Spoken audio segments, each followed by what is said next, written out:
Please subscribe for more. 16 Accords of Madness, Volume 9. Darius Shano found himself running as fast as he could. He had no idea what he was running from or towards, but he didn't care. The desire saturated his mind. There was nothing in the world except flight. He looked around for landmarks, anything to place himself or to use as a target, but to no avail. The featureless grasslands through which he was sprinting extended as far as the eye could see. Just have to keep running, he thought to himself. I have to run as fast as I can. On and on he ran, with no end in sight or in mind. Standing over Darius Shano while he lay quietly in his bed were his mistress, Vaermina the dream weaver, and the mad god Sheogorath. Vaermina looked down with pride at this disciple of hers, and was boastful of her little jewel. Such potential in this one. Through dreams of inspiration, I have nurtured literary talent into fruition, and now he stands in acclaim as an emerging bard and poet. He will gain much favor before I tire of him. Sheogorath, too, gazed at the young Breton artist and saw that he was indeed famous among the other mortals. Mused Sheogorath. But how many are there who hate this mortal whom you have built? It is the hatred of the mortals which confirms greatness, and not their love. Surely you can accomplish this as well. Vaermina's sick eyes narrowed. Yes, the mortals are, indeed often foolish and petty, and it is true that many of their most bold have been despised. Do not worry, mad one, for I have the power to achieve many forms of greatness, with this one, hatred among them. Perhaps, Dreamweaver, it would be amusing to show who has this power. Inspire foolish, arrogant hatred of this mortal for 10 years, and then I will do the same. We shall see whose talents are most efficient, free of aid or interference from any of the Daedra. At this she relaxed into confident pleasure. The Majid is indeed powerful, but this task is suited to my skills. The mortals are repulsed by madness, but rarely think it worthy of hate. I shall take pleasure in revealing this to you as I bring the more subtle horrors out of this mortal's subconscious. And so, in the 19th year of his life, the dreams Darius Shano had been experiencing began to change. Fear had always been part of the night for him, but now there was something else. A darkness began to creep into his slumber, a darkness that sucked away all feeling and color, leaving only emptiness behind. When this happened, he opened his mouth to scream, but found that the darkness had taken his voice as well. All he had was the terror and the void, and each night they filled him with a new understanding of death. Yet when he woke, there was no fear, for he had faith that his lady had a purpose. Indeed, one night, Vaermina herself emerged from the void. She leaned in close to whisper into his ear. Watch carefully, my beloved.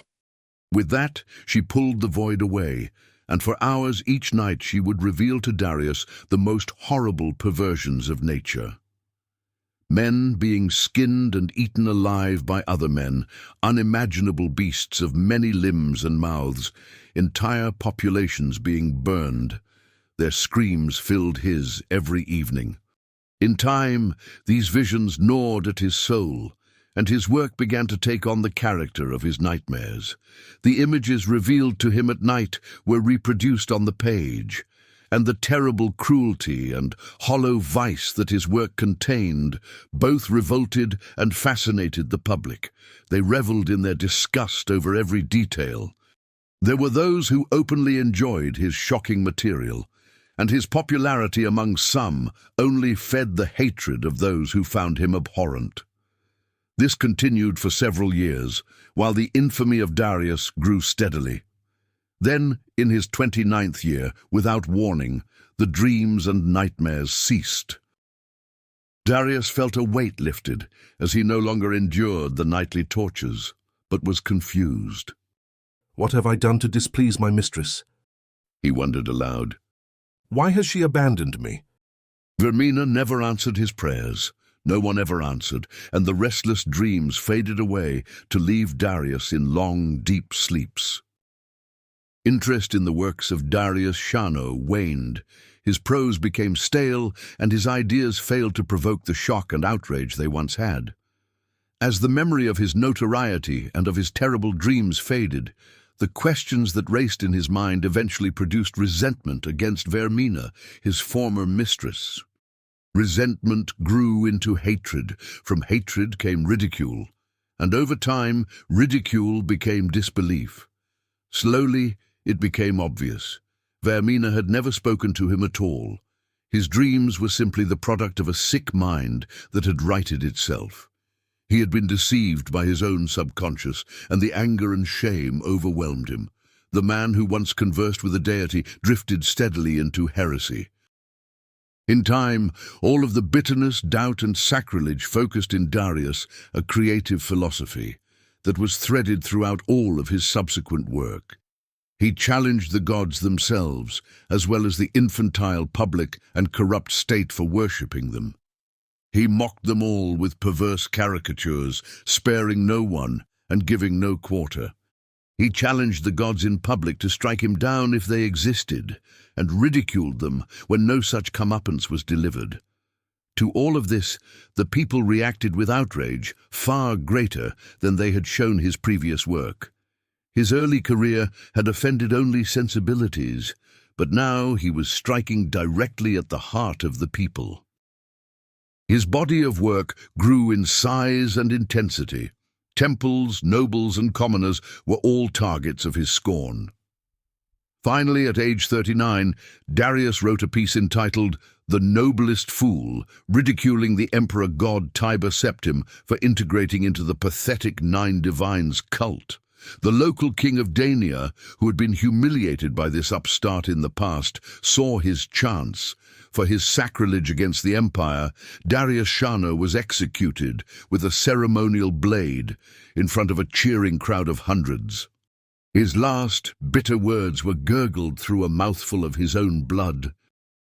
20 years after their wager was first placed, Vaermina and Sheogorath met over Darius Shano's headless corpse. The Dreamweaver had been eager for this meeting. She had been waiting for years to confront the Daedric prince over his lack of action. I have been deceived by you, Sheogorath. I performed my half of the bargain, but during your 10 years you never contacted the mortal once. He owes none of his greatness to you or your talents or your influence. Nonsense, Croaked the mad god. I was with him all along.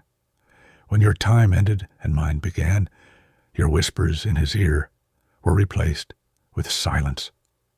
I severed his link to that from which he found the most comfort and meaning, and withheld the very attention the creature so desperately craved. Without his mistress, this man's character could ripen under resentment and hatred. Now his bitterness is total, and, overcome by a madness fueled by his rage, he feeds me in my realm as an eternal servant. Sheogorath turned and spoke to the empty space by his side. Indeed, Darius Shano was a glorious mortal, despised by his own people, his kings, and even by the gods he mocked.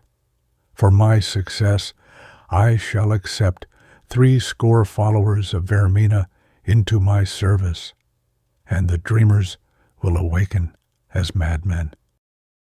And thus did Sheogorath teach Vaermina that without madness there are no dreams and no creation. Vaermina will never forget this lesson. The end. Please subscribe for more.